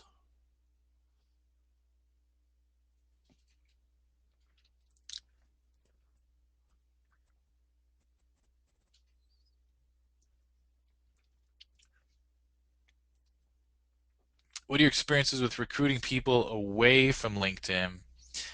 You mean like recruiting people off LinkedIn? I've had a great response, a great response. And again, I mean, they're already, if you're talking about the scraping or the emailing, I mean, um, when I have done this, my target market was already on LinkedIn. So I already knew they were on LinkedIn. A majority of them are already on LinkedIn. And so that kind of slants in my favor a favorable response. But if your market is already on LinkedIn, you can expect a fairly favorable response, especially doing, and I assume you're talking about the strategy I talked about in the last session. Um, I don't have exact numbers for you on that though, Ron. What percentage of your posts to your groups are direct pitches? Gina asks. This is a great question, and I talked a little bit about that last week about content and automating and outsourcing content posting. Um, I would say you want to do less than a one for one. You want to do maybe 3 or 4 content to one pitch. Um, and this also depends on how active your group members are. If your group is filled with people like Beryl here that we showed, who is posting like crazy and commenting and everything, she's really helping the group ratio of promotions to be pretty low because she's posting a lot of awesome content and posting a lot of great discussions. So if you have that's part of why you want to recruit people like Beryl to your group, because she's going to make your group more interactive, and your promotional posts then will be less and less annoying, and you can do more promotion then and less um, direct pitches. I would say though that as far as doing group announcements, which is the email, I pretty much only do that to promote something. Now it's not always something where I'm promoting a paid thing. Sometimes I'm promoting people to watch a video that's like a soft sell for something I'm going to sell in the future, something like that. So it's not always something where they're going to have to bring out their credit card, but it is something that is a soft sell for something, and that's what I use those. Since there's only once a week, I try to do those, use those for promotional type stuff. I'm not always getting them to pull out their credit card when I send out those announcements. Um, but yeah, I would say two, two or three content, one pitch, something like that. Um, and if you've got a bunch of people like Beryl on there, then you're off the hook. You could maybe do every other or something like that. All right, Sherry says, I have a free lead gen site I want to give away in a couple of niches, but I'm a little lost about um, how to set up a campaign that uses LinkedIn and your standard and advanced software. A flowchart of a sample campaign would really help. Um, a free lead gen site I want to give away. I don't totally understand what that is. If you're giving away a whole package, like a whole website. Um, but Sherry, what I would do, can't remember if you're an advanced customer or not, Sherry. If you're an advanced customer, you get a free review of your LinkedIn account and uh, your profile and your sales process. This is something that I would say could be pretty specific to your niche. So I would just, in your review, specify this, that you'd love a flow chart, and we could help put that together for you in your review of our recommendations for specifically how to do a campaign like that, which tactics to use and stuff like that. So make sure when you request your free review that you mention that. Okay, offers and monetization, webinars, business to business. How would you do them? Any relevant niches better than others? Danny, that's a great question. I was going to talk about monetization for a few minutes after I answered these questions. So I think what I'm going to talk about, I'm going to give a few monetization tips and ideas, and let me know if that doesn't answer your question. All right, any other questions before I jump into just a few? It's not going to be too long, just a little more content on monetization. And Ron says, can we take a 5-minute break? Sure, we could take a 5-minute break. Um, no problem.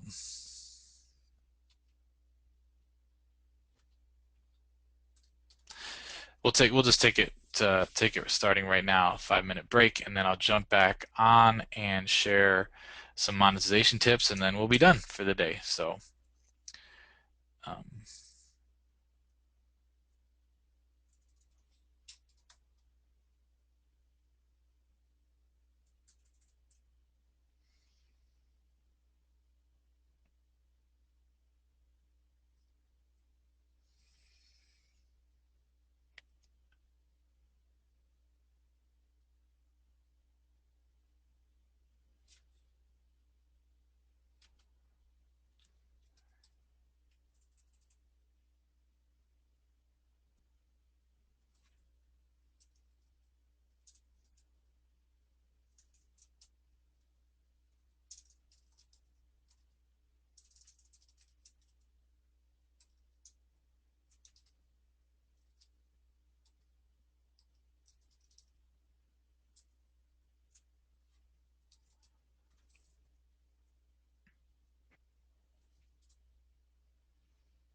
John says, any ETA on the video from the 21st? You know, John, I actually have not been working on that, so I don't know exactly how long that's going to take. Again, if you're really in a rush, Hey, let Chad. me know and I can.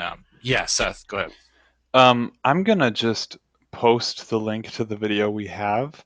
It's an MP4. It's totally playable. The problem we're having is that when you hit play on the player, it doesn't start playing until the full file has downloaded, so it takes forever. So I'll also post a link just to download the file if that's what they would prefer. Yeah, Um, that'd be great. and so I'll post that right now. I'll just jump in there and put that up, and then as soon as we have a better in fact, I might just post just the link because it takes so long to get it to play on the video player. It's kind of useless. And then as soon as we have a good streaming version, I'll put up an actual player and stuff. But that way, at least it's there right away. Awesome, thanks, Seth. Yeah, You bet. and Seth, could you post a note just explaining that, just so people know what to expect? Like, this is a download link. It's not Yes. a live stream link, or just something so people know this is a 355 megabyte file, Right. or whatever, just so people know what to expect when they click that link. Will do. Awesome, awesome. All right, I'm going to jump back in to our content here, and I'm going to talk a little bit about monetizing and um, a couple of ideas. I think that if you're looking for I know some folks on here might actually be looking for a business model to use, but there's a couple of things that you might not be aware of. And one is you can transfer group ownership fairly easy by going into your group, clicking on Manage, and then down here at the bottom, clicking Change Owner. And you can name an existing member to be a manager, and then you could actually change them to make them the owner. Okay. Now, this is a great opportunity that they've put in here. Now, I'm not sure if this is LinkedIn's intention, but you could actually build these groups up to sell. if you have clients or you have had clients and you know that a LinkedIn group like this is something they would be a prime customer for, you can build up the groups and then make them the owner for a fee. If you're a local SEO consultant, this could be an additional, once you get your methods down, and you can outsource this stuff for very, very cheap. And it's a great way to make some extra cash, especially if you're a consultant in a local niche or you're really familiar with a certain niche and you know that they would be good customers for this. And it's sort of in a gray area because you're not, legally there's a lot of legal weirdness to actually selling an email list to people. You could also just build up an email list. Um, LinkedIn is such a great, it's so easy to build these lists and to outsource it, and you're not officially selling an email list, you're selling sort of a social group. And so that's one way. And I actually have a broker. If you have a group that you're interested in selling, I know there's people on this that actually own groups already. You might even have a rather large group, or maybe you'll just experience a lot of success with my tactics and you'll end up with a giant group. Um, if you have a group you're interested in selling, let me know. I have a broker who's interested in selling these, that has a large list of buyers, websites for buying websites and for buying app businesses and things like that. But he's also interested in selling your groups for you. So if you have a group and you're interested in just building these up to sell as its own product, you could sell them for for 5-figure type sums, and especially if there's some revenue you can prove from the group. If there's revenue, then you're talking about even better. If it's just a group of prospects, then the price won't be quite as high, but still we're talking about multiple thousands of dollars for a large group of people like this. So if you have a group, I'm not interested in talking if you don't have one, or you just want to shoot the breeze about possibilities. But if you actually have a group or you've built up a group that you're interested in selling, let me know.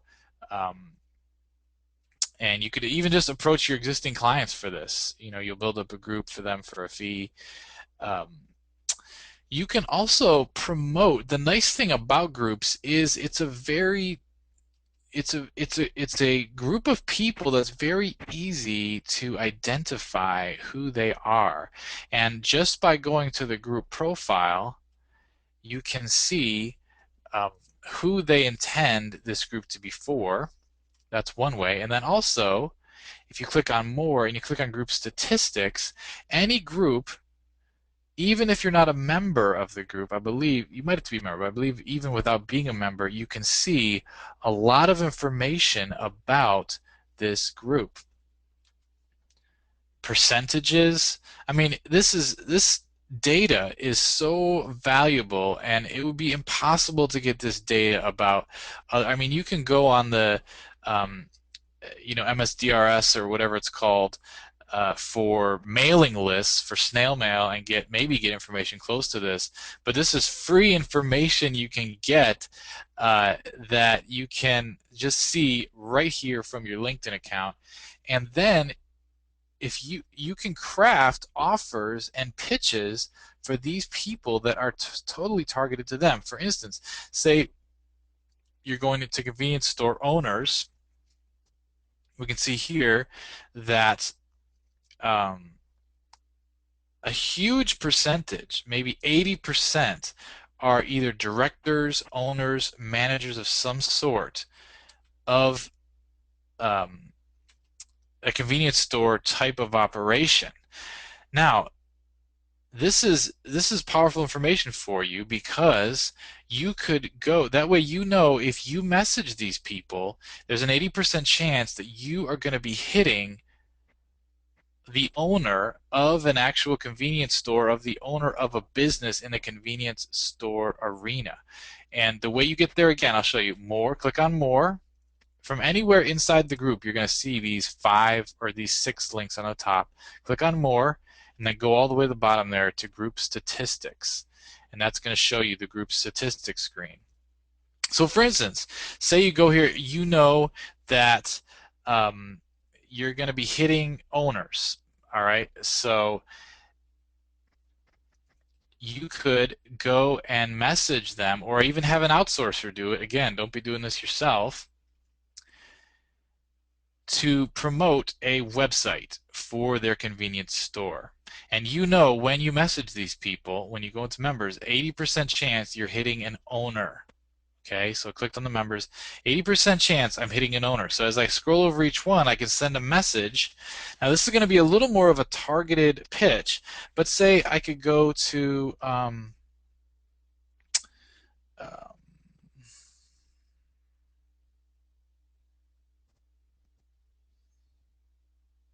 trying to see who I can find. You can scroll down, you can see their titles and all this stuff. But what you would do is you would message them, and you could go to their actual profile, and you can see what is their convenience store. What do they own, or what kind of business do they own? And you can actually say then to them, I checked out your website, and then fill in the website right there, and then say, I could create a website for you that would look something like this, and make them a little screencast video. This blows people away. Okay, go to jingproject.com, or maybe .org. Yeah, go to jingproject.com, and you're going to scroll down to Jing down here at the very bottom. And this will let you download a free screencast generator, and you can actually upload. It'll let you upload it and host your screencasts on screencast.com, so you don't even have to have your own website. And I'm not going to do a full video on Jing right here, but you can actually do a little video and say, hey, here's what we could do for you. You know, I see that you've got a Yellow Pages profile, and here's your address, blah blah blah. We can set up a website for you that'll be optimized for mobile, and all the time you're showing their information. You're showing this is a customized video just for them. It's a really powerful way to pitch people that can be, because it's really customized to their specific business, because you can get so much information from their LinkedIn profile that that can help you to target your pitch. You could even sell them people that have a website but don't have a mobile site. So you can go in, you can again have an outsourcer go into all these members and say, I want you to go and click on each one's website and see, do they have a responsive design, or do they have a mobile site set up?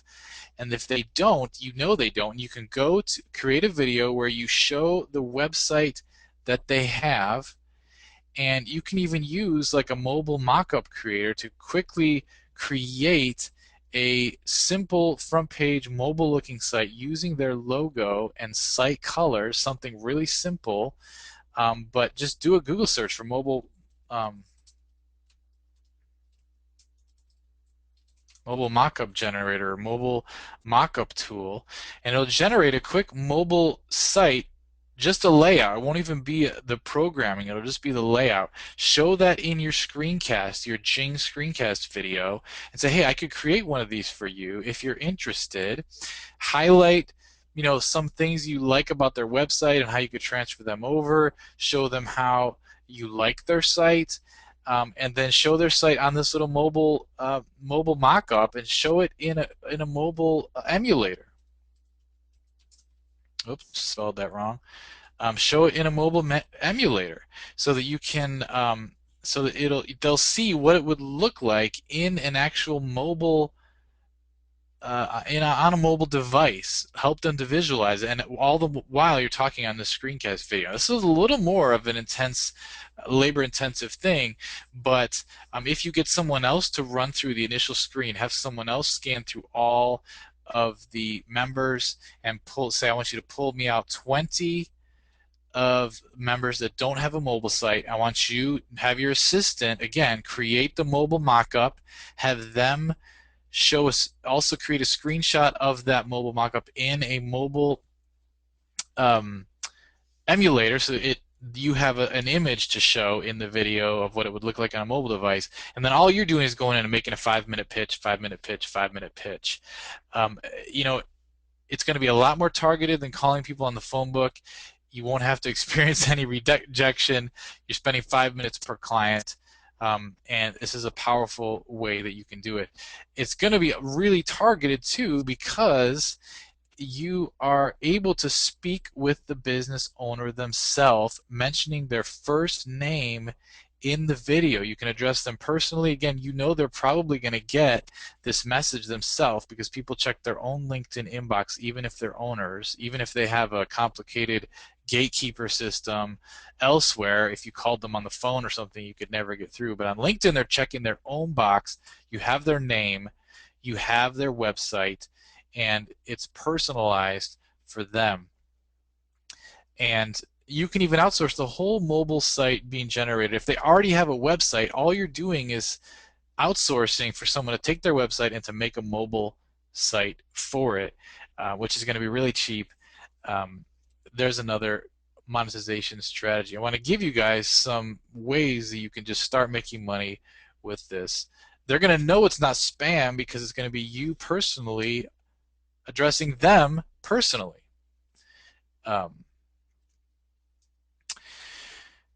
All right, if you're an SEO consultant, and especially if you are in my SEO Cash Club, now I hope everybody in here took advantage of the free trial, because you could, using my information in my SEO Cash Club, you could very quickly, even within the time of your free trial, get clients using this method that I'm going to show you.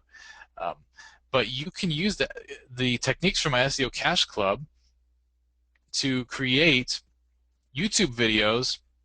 Those of you that are in my Cash Club know how easy this is with the information I give you. Rank them for a good traffic keyword that you know people in a certain group would love to rank for. Okay? So you're going to say I'm going to look for Dentist New York, and I'm going to look for groups, and I'm interested in groups of people that are dentists in New York. All right, and then I'm going to go and I'm going to rank a YouTube video for a keyword phrase that I know all of these dentists would love. Whoops, sorry, my screen's paused. I know that all of these dentists would love to rank for. And then I'm going to message them. So here we have a group of cosmetic dentist experts in New York. Okay, 45 people. All right. I'm going to go in here and I'm going to message them. And I'm going to tell them, I'm going to do exactly what I just did, one by one. So you message the first one and you say, hey, I've got this YouTube video. It ranks for New York cosmetic, whatever your keyword phrase is. Here's a link to the screenshot. You could even, using my SEO Cash Club, now if you don't have a free trial, there's still time, at least until Friday. You could just tell me, hey, I'd love to switch over to the free trial. I didn't take advantage of that, but I'd love to get hold of this information. We can switch your account over to the free trial. But there's a way you can rank YouTube videos fairly quickly for local type phrases and then send them. And then you can put annotations on top of the video with their business name, address, and phone number right there, and say, hey, I put up this video. I put a free ad up for your business. I even show you how to get fake views to the video. So the video will look like it's got tons of views when you send this. And then you're going to tell them, hey, I put an ad on the video. It's ranking for New York cosmetic implant dentistry. I put a free ad for you on the video just so you could see what it would look like. Would you be interested in keeping this ad on the video long term? If they say no, you can totally just reply back, say, no problem, I'll just ask Patty Potinger down here. You have the name of somebody else in the group.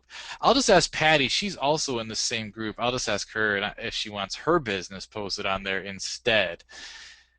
See how that works? And then you move on. In 2 minutes, you can switch that YouTube video annotation to have Patty's information on it instead, and then you send the exact same template email to Patty. Hi, Patty, I've ranked this YouTube video for the term New York cosmetic dentistry.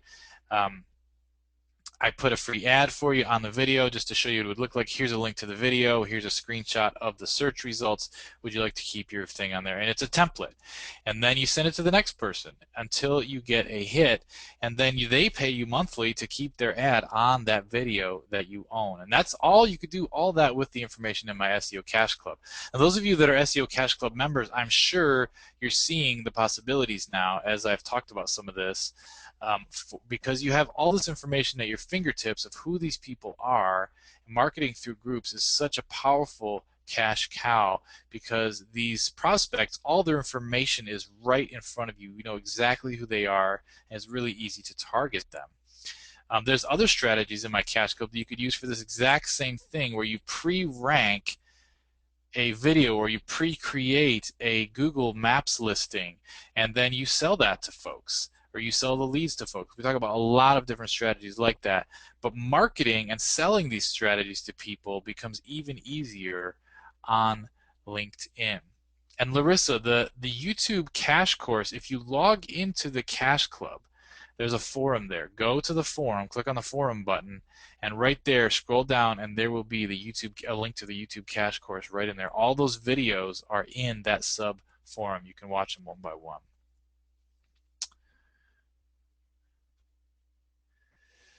All right. Now you can, let me show you really quick. People can, the one thing that can stop people from getting your messages is if they go to the privacy settings here and they click down here in groups, companies, and applications, and they can, right here you can see they can set frequency of group digest emails, they can turn on off group invitations, they can turn on off notifications when joining groups. So you can see they could actually turn it off so you can't message them. But for the most part, when you go into a group, you're going to see that for the most part, people don't do this. For the most part, people leave their profile open to you messaging them, because you can tell just by scrolling over if you're in any group or even where you're a member. If you just scroll over each name, you can see if that little send message link is available right here, then you know that they have not selected this. You can see here's Daniel. So Sarah, she's blocked people from sending messages, but all these other people all have send message activated, and that's usually what you find is that these folks are all open to receiving messages through the group, which is a huge loophole for you to pitch things for them. Din, you asked for another Host9 type company you can recommend. If you could actually ask that in the SEO Cash Club Q&A, I want to kind of keep this focused on LinkedIn rather than getting into a lot of SEO stuff or web hosting and things like that, Din. By the way, we do use HostGator also, but Host9 is really the best reseller type deal. But if you ask that in the forum or on a Q&A for the SEO Cash Club, we could get into more detail on different options there. All right, Graham asked 2 questions. Can you go over the LinkedIn profile SEO techniques for Google from someone's profile? Okay, so the first question, LinkedIn profile SEO techniques. Actually, in the next session on Friday, I'm going to teach SEO for LinkedIn. There's a lot of opportunities for ranking a LinkedIn profile, and it's really, it's not that hard to get some really powerful internal backlinks from LinkedIn. So we're going to teach all that on Friday. If you have any more questions about that after I teach it, let me know. But I think I'll answer your questions about SEO for Google, ranking a LinkedIn profile in Google. For someone's profile, can we tell if they manage any groups? If so, where? Usually you cannot. Usually you cannot tell if they manage any groups, and that's a great question. But on people's profiles, it just tells them what groups they're a part of, but it doesn't tell them, it doesn't tell you what groups they manage. Um, so yeah, because here, actually, let me show you. Good example. Look at Gary's here.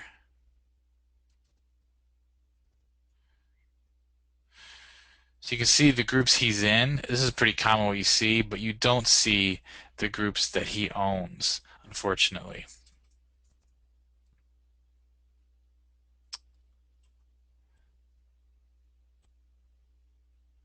Would you suggest creating an autoresponder opt-in for our groups? Yes, I would. After they join the group, though, do that from the group joining um, tab. So after they've joined already, as part of your free offer, the gift that you're giving them for joining, I would, after that, then get them to opt in. Because then you at least, if they don't opt into your autoresponder, at least they've already joined your group. Gina, hopefully that answers your question. All right, all my posts and comments in most groups on LinkedIn go to review and then never appear in the feed. Any idea for how to deal with that? Yes, Ray. One of the best ways you can do that is don't promote anything promotional in a group, at least for a while. Post um, comments, post useful content and great comments that don't sell anything, and get your name out there and show the group owner, hey, I also contribute good content to this group. Uh, and then maybe then try to pitch something and see how you do. But I know as a group owner, if I see someone that's mainly pitching stuff, I'll immediately just put all of their stuff in moderation, and I don't get in there and moderate all the time. I'm not trying to moderate. I'm not trying to spend all my time figuring out if someone's multi-level marketing pitches are useful or not. So I don't spend a lot of time on that. So as a result, their stuff doesn't get posted that often. So yeah, post useful content, Ray. And also, it might just be that everyone is moderated in the group. It's possible that you're in the wrong type of group. But if you're posting good content, you should see your stuff showing up without getting moderated. Okay, is there any visible signs of moderators inside each group? Not that I know of. Not that I know of. I believe that everyone looks the same in a group. Um, that's another good question, but I don't think I've never seen a moderator be pulled out or zeroed out in some way in the group itself. Ray, what I would do is I would message the group owner directly. If you've gotten yourself on their bad side somehow and all your stuff is getting moderated, go here, click on more in the group you're targeting, okay? Oops, let me go back here.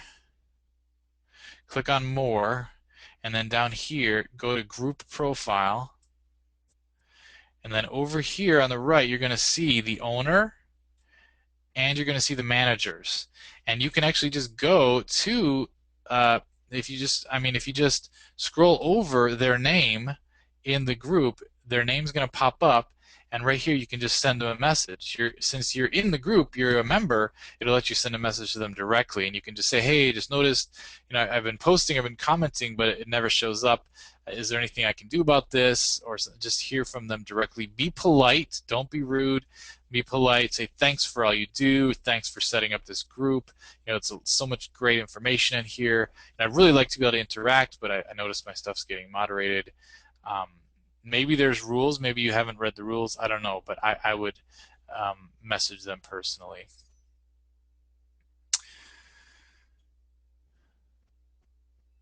Okay, Henry says, how do I log into the SEO Cash Club? I need help. I got logged out after 5 tries. I don't think Seth is on here anymore. He had to go, so he could answer that if he was on here. I'm actually a total dunce with that type of technical stuff. So the best thing for you to do is email chadwarrior@gmail.com, and they can take care of you there. If you've already sent an email, then it's probably just a matter of them getting response. I know Aubrey had a family emergency. She's the one that she's in there every day fixing that kind of stuff.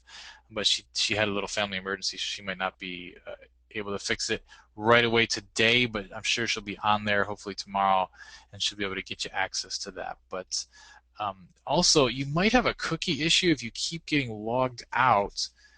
I believe it might use cookies. Anyway, I don't want to. I'm going to let Aubrey answer that stuff for you. So hopefully, if you didn't get if you emailed a few days ago and you still haven't gotten an answer, let me know, because maybe it got stuck in the spam folder or something like that, and I can go dig it out. But that's really the quickest way. We're in there almost every day answering these types of issues and really try to stay on top of that. So, all right, any other questions?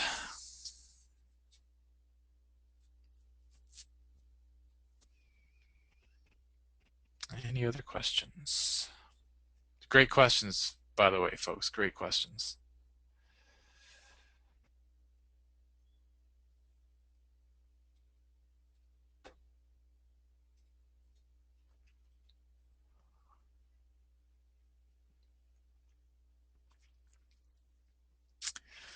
Does LinkedIn have any rules about advertising websites in messages? Ron, do you mean messages inside a group, like where you're messaging members, or do you mean like group posts type things? I'll just say, if you're talking about messaging strangers like this, um, there's no rules. Basically, the main way to get in trouble in LinkedIn, though, is to have people mark your message that you sent them as spam. I mean, that's LinkedIn relies on individuals being frustrated with your message and clicking spam. That's how they find out that you are doing that. So that's why you need to be careful with what you send to strangers. Um, I don't think there's any automatic filter. I mean, if you're sending massive amounts of messages, say every day you're sending like 500 messages, that might trigger some kind of an automated check. But most people get in trouble because people click spam on their messages. So you can totally send links to email. There's nothing against the rules in LinkedIn sending links inside messages at all. I mean, that's something people do all the time.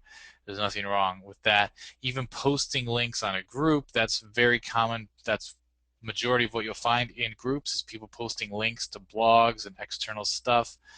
Um, Even sending out your group announcements once a week to your group that you own, it's totally fine to put links to an external site in there. That's completely okay with LinkedIn. So you just need to be careful with what you're sending, that's all, so you don't get marked as a spammer. Um, if you Do you anticipate LinkedIn will start countermeasures against using software like yours? If so, will you be updating the software? Sherry, yes, I use this software myself. So if we start having any kind of issues, I'm sure we're going to be updating it. Maybe I'm saying this, it sounds selfish, but that might help you to know that this software will probably be working for a long time, because I'm using this in my own business. So I'm going to fix it myself. So, all right. Is the only way to scrape group members' emails by hiring out an outsourcer, says Gina. No, it's not the only way. You can actually use the advanced software in the advanced course that can scrape emails. You can use the free software that I showed in that Facebook post. I think it was here. Let's see. Nope, that's not it. On my Facebook page. If you don't know what video, I don't want to try to find it here, but if you don't know what video I'm talking about, I had a free video where I talked about scraping emails, and so you can use that. All you do, though, here's how you do it. Instead of using a keyword in the software when you're scraping emails, you just use the title of the group. So you're using the software to search Google for anybody that on their profile has Convenience Store News Magazine listed on their profile. And so then the software will bring up all the profiles where they're saying, hey, I'm a member of the Convenience Store News Magazine, and then it will scrape the emails off of those profiles. I really think outsourcing this is your best bet though, Gina. I mean, for 20, I showed you some examples for 20 bucks, for 30 bucks, you could get massive numbers of emails scraped by somebody who really knows what they're doing. If you're trying to scrape inside groups, I'm talking about inside groups, because the person that has a scraper, they're going to know, they're going to probably have some much more advanced way to do it other than just searching for the group title on profiles. They're going to have a scraper that can navigate in through to each individual member of the group and pull emails out. These folks have a lot more advanced scrapers. A lot of them are just command line, like they have stuff they've scripted themselves, so they just type in commands on a black screen and it does it. So we're talking about high-tech scraping that's way beyond what a non-programmer could do. The other thing, though, you want to be aware of is when you go to someone's profile, if you're going to do this scraping yourself, that the entire group name isn't always listed on the LinkedIn profile, because if it's long, it gets chopped off. So if you're doing a scrape, say for everybody in the Chase Alumni Association, you want to make sure you're only searching for that text that I highlighted, because that's all that's going to show up on their public profile for the software to scrape. So you'd want to, instead of putting the entire group name in, you'd want to just search for the truncated title there if you're doing that yourself.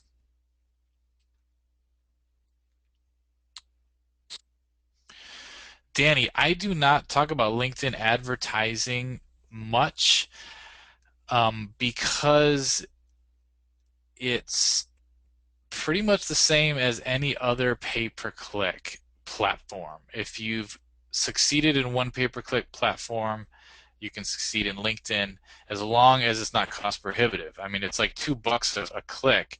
It's pretty expensive, which is also why not a lot of people use LinkedIn unless they have really high profit margins and they can spend a lot on clicks. $2 a click is a lot to spend on a click if you don't have thousands of dollars in your margin there. But yeah, if you are if that's you, then you probably already know how to succeed with that kind of an advertising platform. It's pretty much similar to the other ones. Ron says, I am so glad about this course. Great content. That's great, Ron. Glad you're enjoying it. Glad you're benefiting from it. Danny says, what are the differences between the free software and the advanced software? I'm assuming you're talking about scraping. The free software that I talked about, the free scraping software, it limits you, and here's the link where I talk about the free software. If you're not an advanced customer, send this out to everybody.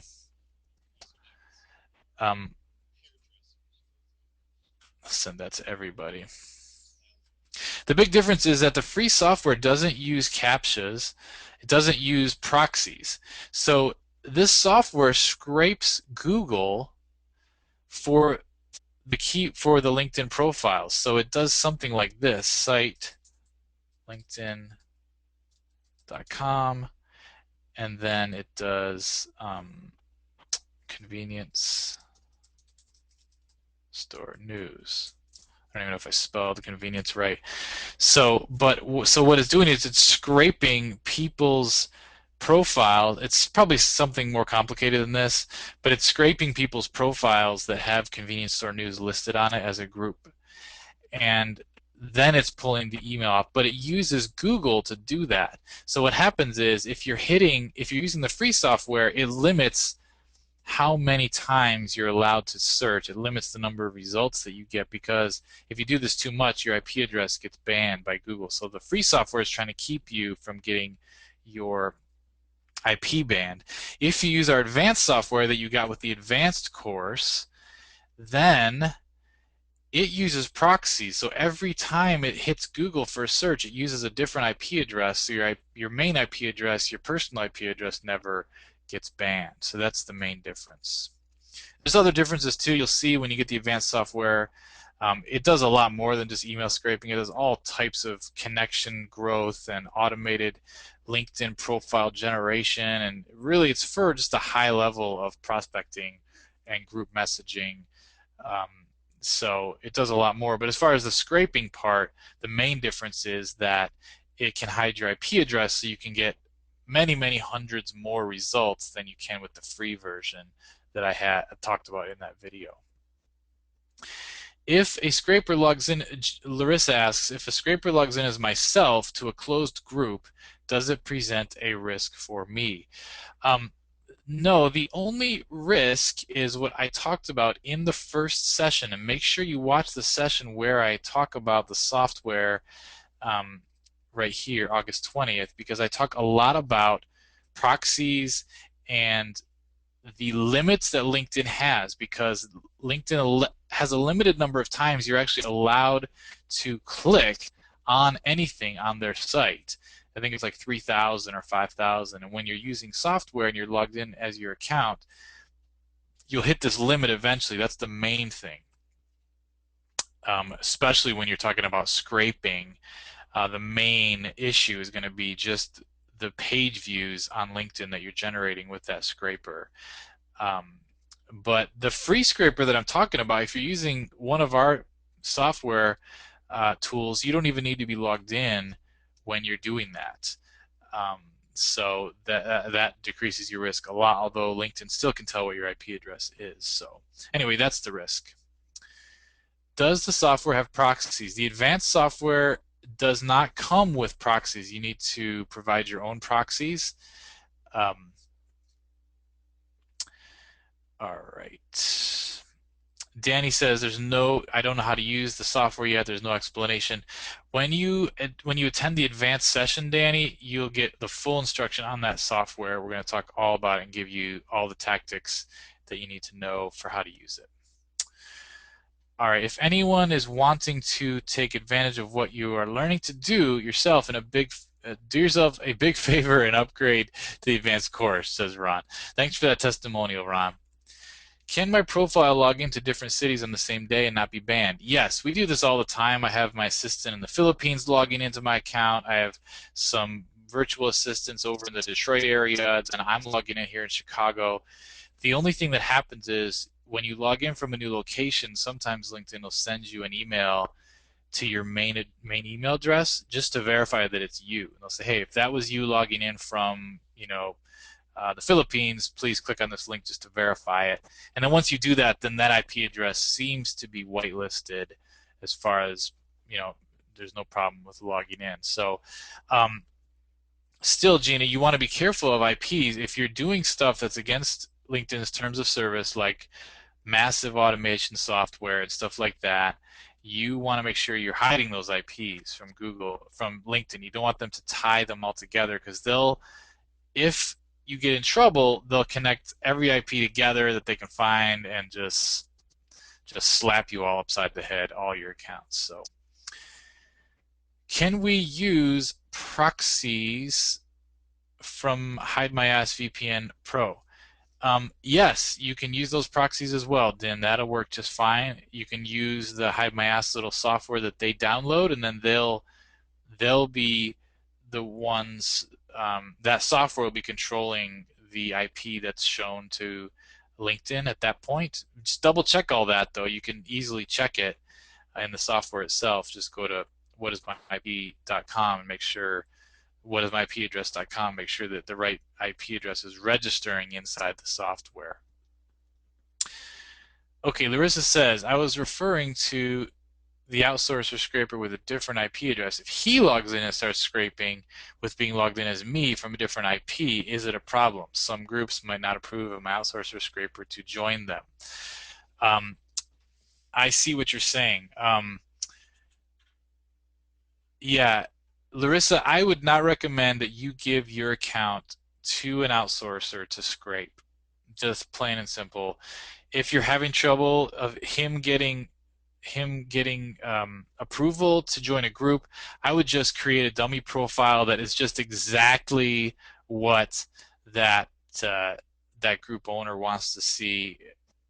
Just create a fake profile that looks exactly like the kind of person they would approve and join under that profile. But I would not give your own um, I would not give your own account to an outsourcer like that. Too risky. You don't know exactly the methods they're going to use, and personally, I don't want to. I don't want to know what they're going to the methods they're going to use. I want them to figure that out, and I want them to risk their own account or a dummy account using those methods. One false move, they could get you in trouble. So I would not give your login to them. Um, okay, Ron recommends a good proxy service. Okay, Din says for the advanced software. Yeah, Din, again, I think Hide My Ass should work just fine even for the advanced software. But again, in all my software, it's a little browser, so you can actually just go to whatismyipaddress.com right in the software and just verify that the proper IP address is registering. But yeah, it should work for the advanced software. 2 questions regarding the virtual machine. Sent an email, no message, no response yet. Okay, I can get in there and answer that. They probably just didn't flag it for me yet, Danny. But you say when setting up a virtual machine, do I need to provide a Windows license? Okay, actually, I think we responded to you in the Cache Club. I don't know if you. I'm pretty sure we answered both of these questions inside the Cache Club. I'm pretty sure I saw Aubrey answer them right there on the forum. But just real quick, to answer your question, you can use the same Windows license for each virtual machine. It's all on the same computer, so we haven't had any issue there. And you can run the virtual machines in parallel on your own computer. Just run each one side by side. The only thing, it starts to bog your machine down once you get 3 or 4 of them running at once, unless you have a really powerful machine. So, okay. Any other questions?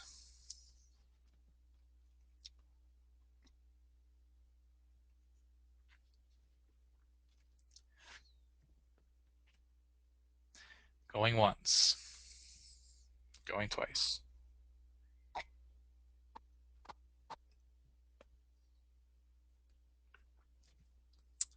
Great, great.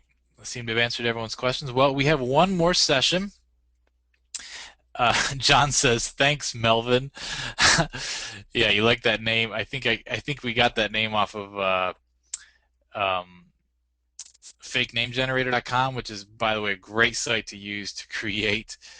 If you're having outsourcers create accounts for you, make sure they use fake name generator so they don't create accounts that have strange sounding names from other countries. You want them to create American sounding names, which they might not really know American names. But yeah, I think Melvin was from this, Melvin Higgins. Okay, great. Well, we have one more webinar as part of this standard course on Friday, same time, so I will see you all then. Also, those of you that are on the advanced, we're having our first advanced session tomorrow, and we're also having one on Friday. So hopefully you got a notification for that. If you didn't, please send us an email at chadwarrior@gmail.com so we can make sure and get you on that advanced sessions, which are tomorrow and Friday as well. Okay, I will talk to everybody later, and we'll get this recording up to the members area as soon as we can. And Danny, yes, we will post a link to that second webinar right in the members area there, so you'll be able to just download the whole thing. And then for those of you that need to wait for it to stream, we'll get that hooked up as soon as we can.